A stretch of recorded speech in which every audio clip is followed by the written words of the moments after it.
பார்க்கக்கூடியது குரு பயிற்சி. வரக்கூடிய ஜூன் 2ஆம் தேதி 2026 அன்று குரு மிதுனத்திலிருந்து கடகத்திற்கு பயிற்சியாக போகிறார். இந்த குரு பயிற்சி 12 ராசிக்காரர்களுக்கும் 27 நட்சத்திரத்திற்கும் எப்படி இருக்க போகிறது இந்த வருடம்? ஏன்னா குரு ஒரு வருடத்திற்கு ஒரு வீடு என்ற நிலையில் பயணிப்பார்.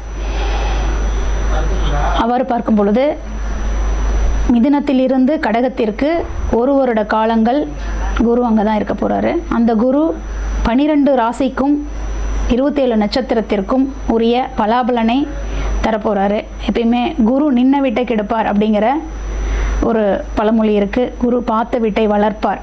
அது எதுவாக இருந்தாலும் சரி, நன்மையாக இருந்தாலும் சரி, தீவையாக இருந்தாலும் சரி, குரு பார்த்த வீட்டை வளர்க்கக்கூடியவர்.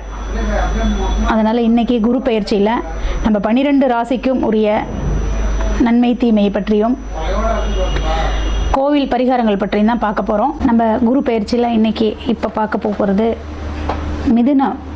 மிதுன ராசியில் பிறந்த நபர்களுக்கான குரு பயிற்சி பலன்கள் தான் பார்க்க போகிறோம்.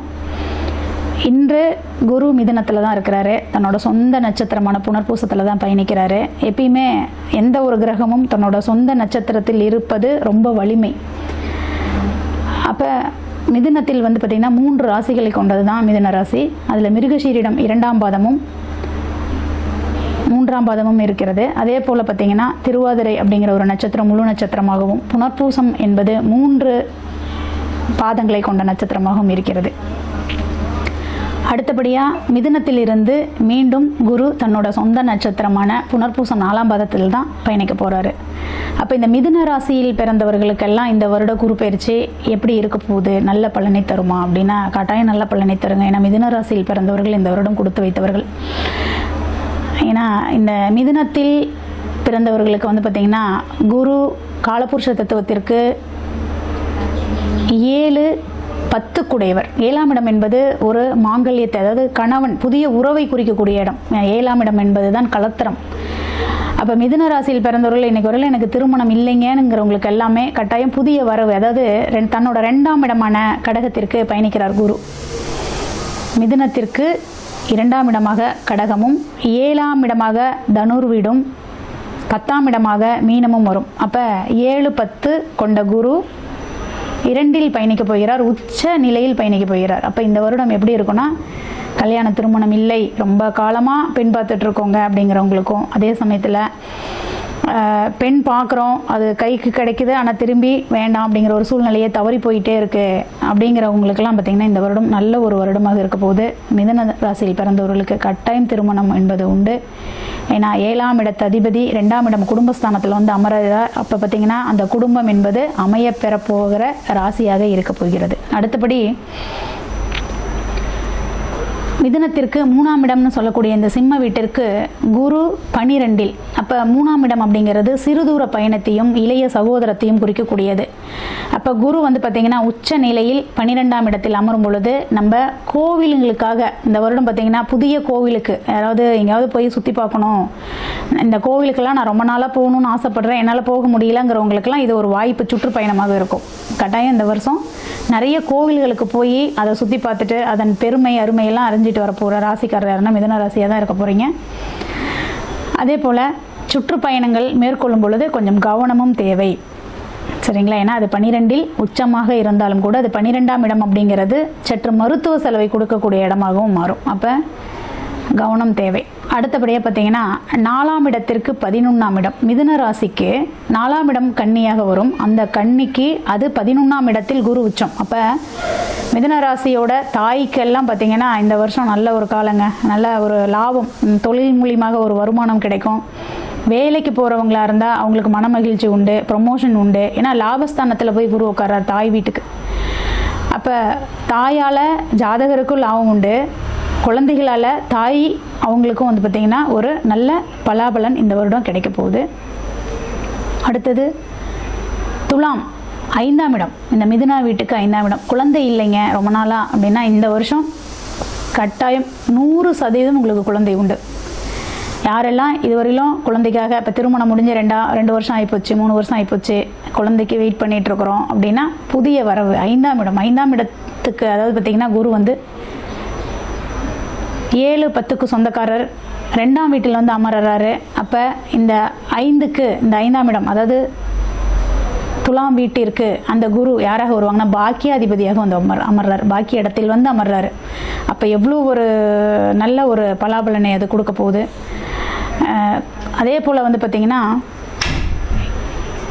இதுவரையிலும் குலதெய்வ வழிபாடு இல்லை, குலதெய்வத்தையே நாங்கள் பார்க்கல, குலதெய்வம் எங்களுக்கு தெரியல அப்படிங்கிறவங்களுக்கெல்லாம் இந்த வருஷம் வந்து பார்த்திங்கன்னா ஏதாவது ஒரு தகவல் கிடைக்கும். உங்களோட குலதெய்வம் இதுதாங்க, நீங்கள் இங்கே வந்து தெரிஞ்சுக்கோங்க அப்படிங்கிற மாதிரி ஒரு தகவல் கிடைக்கும். நான் இது 5க்கு 10ஆம் இடமாக மாறுவதால். அடுத்தது பார்த்திங்கன்னா மிதுனத்திற்கு விருச்சகம் 6ஆம் இடம். அப்போ 6ஆம் இடத்திற்கு குரு எங்கே போய் அமர்றார் அப்படின்னு பார்த்திங்கன்னா 9ல் பாக்கியத்தில். அப்போ தகப்பன், அதாவது தகப்பன் ஸ்தானத்துக்கெல்லாம் கொஞ்சம் சிறு மன உளைச்சலை கொடுக்கக்கூடிய ஒரு நிலையாக இருக்கும். ஏன்னா அமரக்கூடிய இடம் வந்து பார்த்திங்கன்னா மிதுனத்துக்கு 2ஆம் இடமாக இருந்தாலும் 6ஆம் இடத்திற்கு 9ஆம் இடத்தில் போய் அமர்வதால் எதிரிகளால் மன உளைச்சல் உண்டு ஜாதகருக்கு. நம்ம வந்து பார்த்திங்கன்னா வேலை செய்யக்கூடிய இடத்துல இன்றைக்கி ஒரு நல்லா தாங்க நான் வேலை பார்த்தேன், திடீர்னு வந்து ஒரு சின்ன சின்ன இஷ்யூ மேலே சொல்கிறாங்க அப்படிங்கிற மாதிரி ஒரு மன உளைச்சலை கொடுக்கக்கூடிய அமைப்பாக இருக்கும். அதனால் சற்று அதன் மேலே மட்டும் கொஞ்சம் கவனமாக இருங்க, வேலை பார்ப்பதில் கொஞ்சம் கவனம் தேவை. அடுத்தது குரு 7க்கும் 10க்கும் சொந்தக்காரர் மிதுன வீட்டிற்கு சமசப்தமத்தில் வந்து, அதாவது பார்த்திங்கன்னா 2ஆம் வீட்டில் அமர்வதால் கல்யாணம் உண்டுன்னு முன்னாலே ஃபஸ்ட்லேயே நான் சொல்லிட்டேன். அடுத்தது மிதுனத்திற்கு 8ஆம் இடம் அப்படின்னா மகரம். அந்த மகரத்திற்கு சமசப்தமஸ்தானத்தில் தான் வந்து அமர்றார். இந்த வருஷம் வந்து குரு 7ல், அதாவது 2ல் கடகத்தில் அமர்றார். 7ஆம் இடம் சமசப்தமமாக பார்க்கக்கூடிய இடமாக இருக்கும். சமசப்தமம் அப்படின்னா பார்த்திங்கன்னா குரு தன்னோட பார்வையை கொண்டு 8ஆம் இடத்தில் செலுத்துகிறார். உடல்நிலையில் கொஞ்சம் தொய்வு ஏற்பட்டுதுங்க அல்லது மன ரீதியான பிரச்சனைகள் இருக்குதுன்னா குரு பார்க்கும் பொழுது பார்த்திங்கன்னா அது கொஞ்சம் சற்று விலகும். 8ஆம் இடம்ங்கிறது திடீர் அதிர்ஷ்டத்தை குறிக்கக்கூடிய இடம். திடீர்னு பார்த்திங்கன்னா ஏதாவது உங்களுக்கு ஒரு வரவு, யார் மூலியமாகனா உங்கள் குடும்பத்தின் உறவு மூலியமாக ஒரு வரவு இருக்குது. அதாவது கணவன் மூலியமாக, இப்போ புதுசாக கல்யாணம் ஆனவங்களுக்கெல்லாம் கணவன் நகை வாங்கி தரலாம் அல்லது பொருள் வாங்கி தரலாம், கிஃப்ட்டு, திடீர் ஒரு அதிர்ஷ்டம் அப்படின்னா ஒரு கிஃப்ட் கிடைக்கலாம். இந்த மாதிரி கணவன் மூலியமாக ஒரு கிஃப்ட் கிடைக்கிறதுக்கு வாய்ப்பு உண்டு.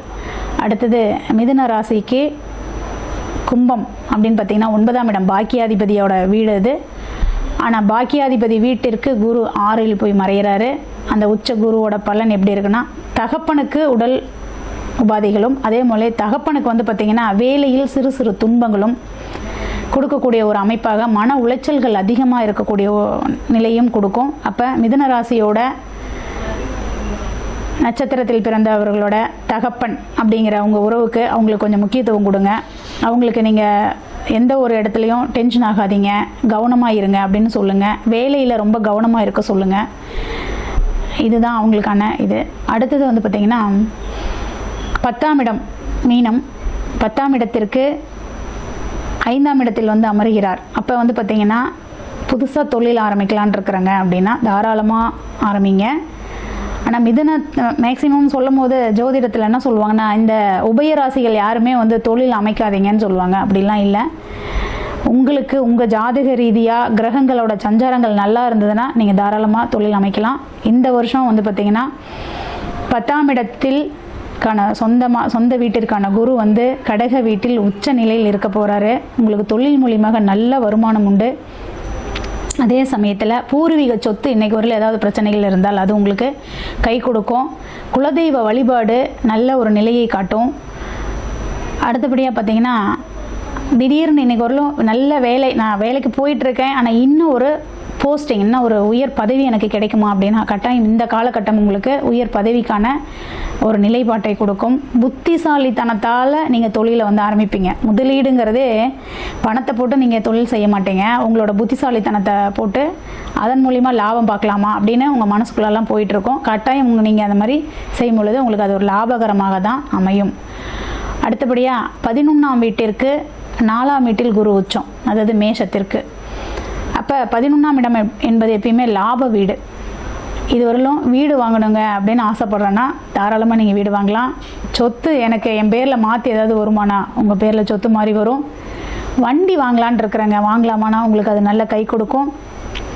அதே போல் குழந்தைங்களோட கல்விக்காக நாங்கள் வெளியில் அனுப்பலான் இருக்கிறோங்க அப்படின்னா தாராளமாக நீங்கள் அனுப்பலாம். இது எல்லாமே 11ஆம் இடத்தோட நிலைப்பாட்டை வைத்து உங்களுக்கு நன்மையை செய்வார் குரு.